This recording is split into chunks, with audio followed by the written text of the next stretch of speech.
Okay,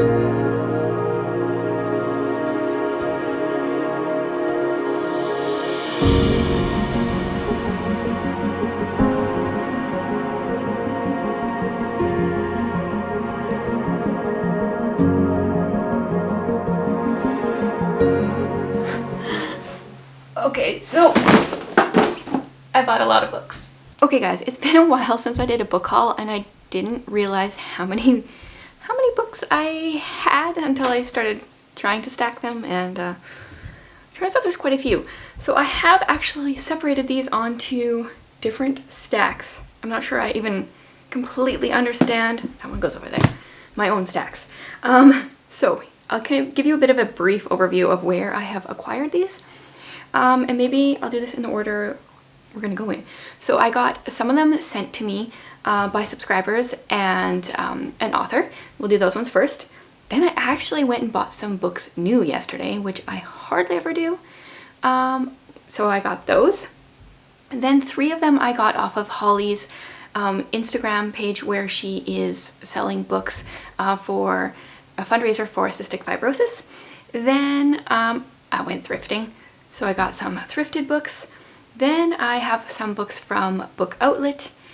Not a huge amount. Actually, I just saw that their website was hacked. They have a cybersecurity attack, that's the right word. And so who knows the next time that website will be up and running. Then I got some books that I pulled out of my own little free library. Some people have put books in there and I was like, ooh, these ones look good. So I pulled out those. And then I have some like other little free library books that I have grabbed over the last month and a half since my last book haul or so. Oh, this is a lot of books. Okay, let's organize this a little better. We'll start with the books that were sent to me. I always feel like really giddy when I get books in the mail, and you guys don't have to send books to me at all. But I really appreciate all the books that have been sent to me. So I have a subscriber friend who also happens to be a pen pal, who said, like, hypothetically, out of the, what is this, the Puffin and Bloom collection books that you don't have, like, which one would you be most interested in receiving? And she was kind enough to send me Heidi. She is a sweet, sweet subscriber, and yeah, I'm so excited to have this. Now I have, I think, all but the Anne of Green Gables in the Puffin and Bloom, which is adorable, but I also have a couple other Anne of Green Gables editions, so I'm not sure I need that one in the Puffin and Bloom, but oh, I love these editions. The covers are just so gorgeous. And I have read Heidi, but it's been a few years, so it would be nice to like go and reread. I've read all the ones that I own in the Puffin and Bloom, but reread them in this edition because they're just so gorgeous. I'm excited to have that on my shelf. Then I had a sweet subscriber send me 2 books, and they are definitely, especially this one, is very much out of my element. I think it's, oh, maybe not, wait a minute. I didn't actually really peek in here very much. This is The Sweet Life, Reflections on Home and Garden, and this, it looks like poems. Oh, but like, look at some of these illustrations. I think Holly would like these. This is like a cute little book. I need to see what the what it looks like without the dust jacket. Oh, it's just brown. Yeah, so these look like different little poems about. This is a cool illustration. Look at that person there on the couch. Come on. That's pretty awesome. Yeah, so these are just different like proverbs and sayings and poems, it looks like. So that was really sweet. And then she sent me another book. She sent me The Gender Game, which I think right after she had sent this, I had commented on a video that I don't like YA very much or whatever. But I do have exceptions. And one of them, I mean, like, it's just, if YA is really good, then I like it. But I think this is a dystopian book, The Gender Game. For fans of The Hunger Games and Divergent, a toxic river divides 19-year-old Violet Bates' world by gender. Women rule the East, men rule the West. And this sounds like the kind of YA book that I would find interesting. I do like a lot of dystopian YA, so I'm excited about that one. That was so sweet of both of those ladies to send those to me. And then the author, Deanna Cooner sent me this one, The Dragon and the Mask. It says, when evil arises from the bowels of earth, a community experiences the stain of innocent bloodshed and corruption. A farmer, Buster Troy, maybe not my favorite name of a character, but he is called to warn the people of the town. Can this simple farmer defeat evil with no wealth or resources? Is his genealogy his strength or the foundations of the evil? And I think this author owns Stones of Clay Publishing, if I'm correct. So I've got that one. And then the books that I bought new, I went out yesterday. I've been bringing our little foster boy to visits, and it's been emotionally difficult on everyone. So I've been, buying myself books to help with my emotions. So yesterday I went and I bought some new books. The day before I went and bought some thrifted books, which we'll see later. Yeah, okay, so this first one I bought because of a comment I got on, I think, my last video of the Hey Readerathon announcement. And I said that The Lottery was Shirley Jackson's most well-known work. And she commented and said she disagreed because she had never heard of The Lottery. And she said The Haunting of Hill House was like the one that she had heard of or knew of. And I had never heard of that one. So I Googled it because I was curious. And apparently The Haunting of Hill House, which I purchased, is her most best-selling book, but The Lottery is her most well-known work. And I had never heard of this one. I went and got the slightly more pocket edition because it saved me, I think, like $10 or something. Like if it was like a little wider, it was almost another $10. So I don't know anything about this, but I said I was planning on buying a Shirley Jackson this fall, and this was the cheapest one that I could find new, so I bought it. It's the greatest haunted house story ever written, and it's also apparently a Netflix original series, which I'll probably never watch because I don't really watch TV. But yeah, I got this one. And then while I was there, I went for they have often classics. They're $6 per book or 3 for $10. So yeah, you gotta go for the deal. So I bought Whose Body by Dorothy L. Sayers. I'm filming a reading vlog this weekend, and I'm planning on picking an autumnal book to be reading this weekend, and this one is definitely an option. So yeah, I don't really know anything about this other than mystery, classic mystery. And then I've got Edgar Allan Poe's classic tales of detection and adventure. So this has a couple of short stories in it, I think 5. 1, 2, 3, 4, 5. Yeah, so there's that. I don't own any Edgar Allan Poe.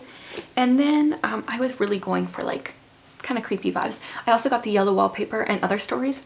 I read the Yellow Wallpaper earlier this year. And this has quite a few other stories, maybe 20 other short stories, and I've only read The Yellow Wallpaper by her, so I was curious. So those were my new books. Now I got 3 books from Holly's Instagram sale, which she's continually running, but I don't think she's shipping books, which makes sense because shipping books from here is incredibly expensive. First of all, I need to turn off my little fireplace. I feel like the sound is annoying. I don't know if it's getting picked up in the microphone, but it's annoying to me. Anyway, I got Deadline. This is the first book in a series by Randy Alcorn. I had picked up the second book by accident, not knowing it was a second book, a while ago. I'm trying to see what that one's called. I don't remember. But then everyone said you have to read the first book first, which makes sense. So now I own the first book, so I can read this one and then read book 2. I've read his Safely Home and The Treasure Principle. So a fiction and a non-fiction, and I think they're both very different than whatever this is. His body hung suspended between 2 friends, his soul between 2 worlds. No idea. Okay, and this was a flashback. Jacob Tutu's first spy case. I definitely remember my grade 3 teacher reading this book to us. So Holly and I were actually in the same class in grade 2-3. She was in grade 2, I was in grade 3. We were in a split class, and I clearly remember our teacher reading to us, reading Jacob Tutu and the Dinosaur or something like that. So I thought maybe check this out for nostalgia's sake. And then I got Lockwood and Co. This one I read earlier this month. It's about London has been overrun by ghosts, and our characters are like teenagers because younger people can see the ghosts and older people can't, and they fight them, I guess. I don't know, it's kind of like Ghostbusters-esque. Okay, now on to the thrifted books. Though honestly, I couldn't remember. I think these are all thrifted. I'm pretty sure. I kind of gave a sneak peek a while ago.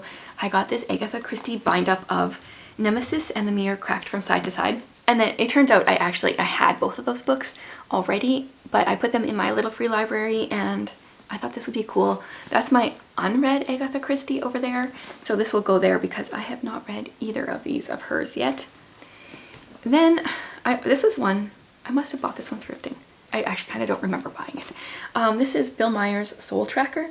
Death has stolen your daughter. What if you could search heaven and hell without ever dying to find her? Yeah, so I definitely remember reading some Bill Myers when I was younger, and I think he had a story in a bind-up I read a while ago. I don't know. Sometimes I just buy books because I'm like an emotional buyer, I guess, and I just wanted to buy something. So we'll see if that one's any good. Then, coming up, I will share briefly the books I got when I went to did a little free library tour. But then I found this at the thrift store the other day, Every Living Thing by James Herriot.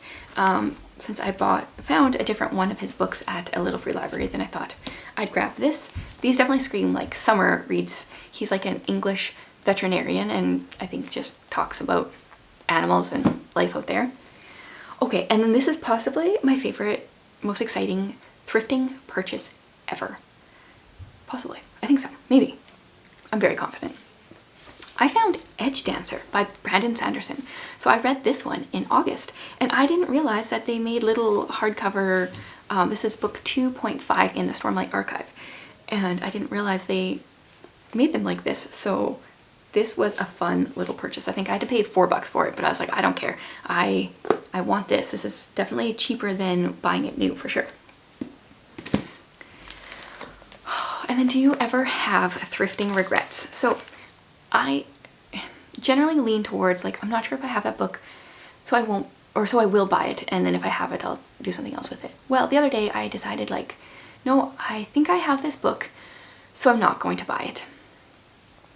And would you know, so it was Agatha Christie, The Moving Finger. And I was like, I looked it up online and thought that cover looks really familiar. I think I have that one. And then it wasn't until I got home that I was like, no, that was my very first Miss Marple that I read. And I've been wanting that one. So I looked at the cover because I've been wanting to buy that one, but I don't own it. So I left it there and I went back the next day and it was gone. So that is a thrifting regret. But I did find Agatha Christie Peril at End House. The Moving Finger one was like the same little vintage, these kind of editions, and oh, I'm just kicking myself that I didn't buy it. But oh well, I'll find it eventually. And yeah, so this is a Perot, I don't know. I think I don't have this one. Yeah, it doesn't look like I have this one. I haven't read it and it's not over there, so probably don't have that one. Just regrets on that, not buying that one though. And then I found The Chemist by Stephanie Meyer. So I'm planning on reading The Host sometime in October. And when I was talking about that book last fall, then you guys also talked about The Chemist. So I saw it there, thought I would grab it. Don't know anything about it. She used to work for the US government, an expert in her field. She has one of the darkest secrets of an agency so clandestine, it doesn't even have a name. Then without warning, they came for her. She's been running ever since. That actually sounds really intriguing. I kind of, like, I've never read Twilight, so Stephanie Meyer kind of scares me a little bit, but that sounds interesting. And then I happened to find this is called Scent. It's book 2 in the Missing series, and I have book 1 that is on my TBR cart, so I thought I would grab that. And then I got another Michael Crichton, this is The Lost World. I love this cover. And I have one of his, I think it's State of Fear. So I grabbed this one. Still haven't read any of his books, but I hear great things. So there's that. So those were my thrifted books. Now on to Book Outlet. Okay, so I have 3 and then 4, but we're gonna talk about this because it's kind of different. I picked up, you probably hear like the running upstairs, North and South by Elizabeth Glaskell, because October is Victober, and I was thinking of attempting to join, and I thought I would maybe try this one. This is a very tiny little pocket book in a cool little edition that I grabbed off of Book Outlet. So I don't know anything about it other than it's Victorian and it's not my favorite time period of literature, but I'd like to read more. So, oh, then I got Sweep. Guys, this is such a good middle grade story. It is about a chimney sweep and it's like fantastical, but like also kind of historical fiction. I really enjoyed this one, so I was excited to find this on Book Outlet. And then I picked up The Messengers, which is book 3 in the Greystone Secrets. Book 1 is The Strangers, which I own. I don't own book 2. Haven't read 2 or 3 yet. So now I've got book 1 and 3 in the series. Eventually I'll get book 2. The Strangers was really good, and I heard not so great things about book 2, but I think it picks back up. I don't know, we'll see. And then I picked up 4 books from Book Outlet because I had free credits because people have used my link, my referral link, and got free books for themselves and gave me some free books. I picked up 4 books that I own, that I really enjoy, that I want to put in my little free library. So I picked up Fragments of Fear. This is Christian suspense. I picked up Synapse? Oh, I never remember how to pronounce that. This is Christian science fiction. I really enjoyed that one. And then I got another copy of Sweep to put in there, and Network of Deceit. This is published as a Christian book. I wouldn't really say it is. It's a suspense mystery kind of book. Yeah, so those will go in my little free library. Then I took a couple books out of my little free library that I found. Actually, this one, I don't know where I found this one.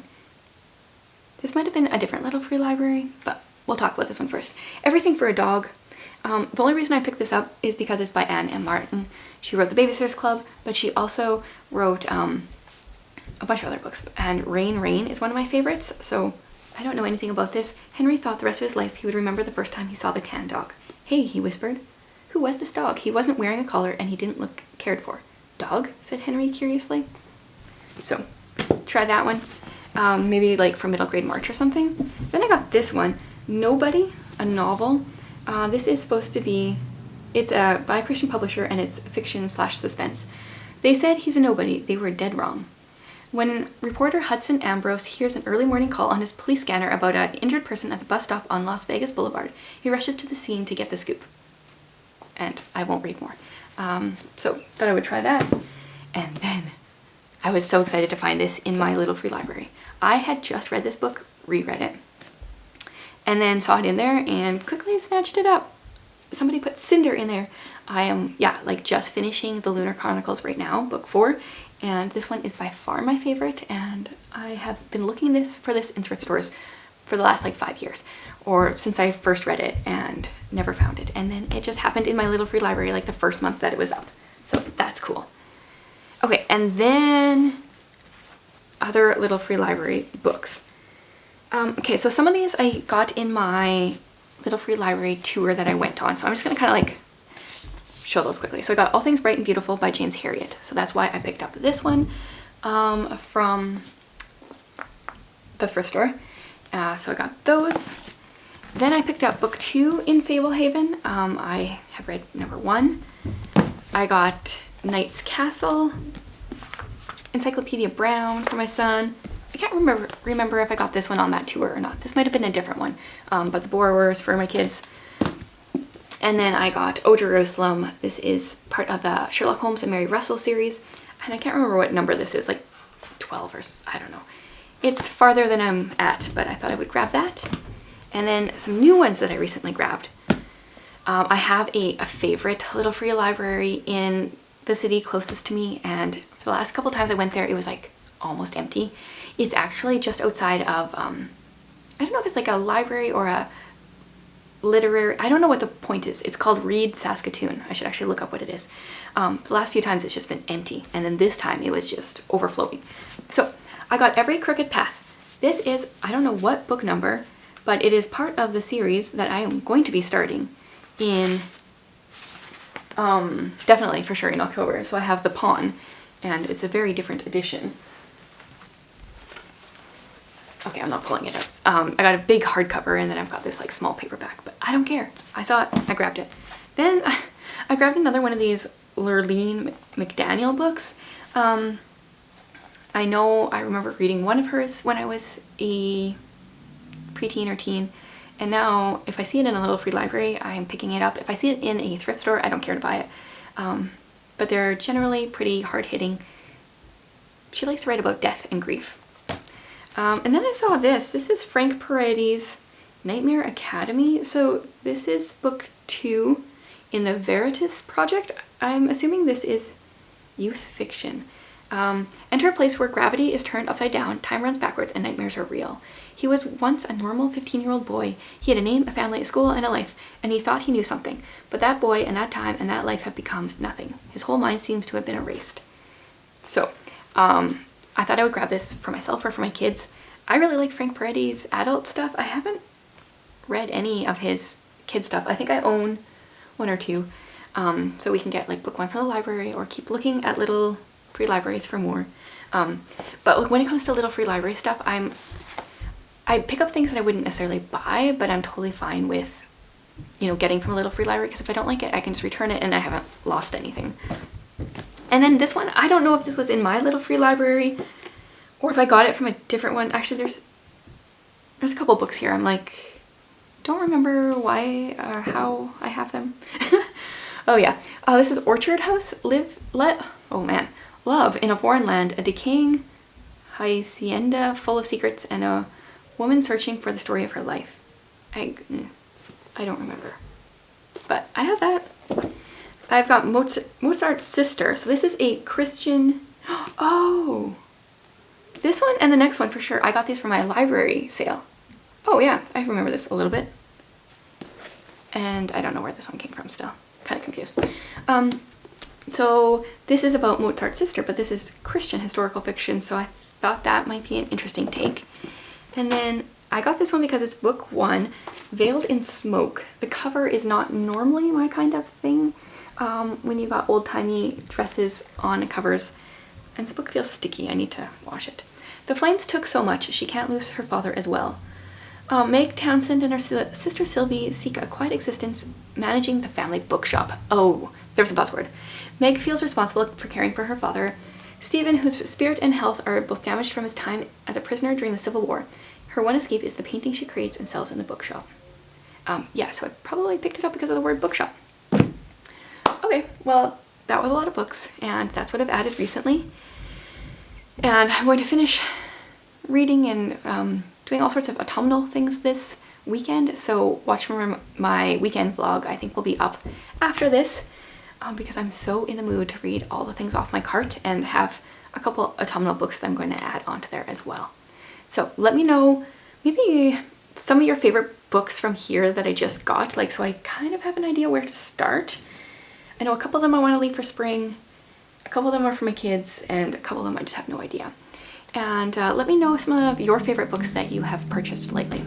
Thanks for watching, guys.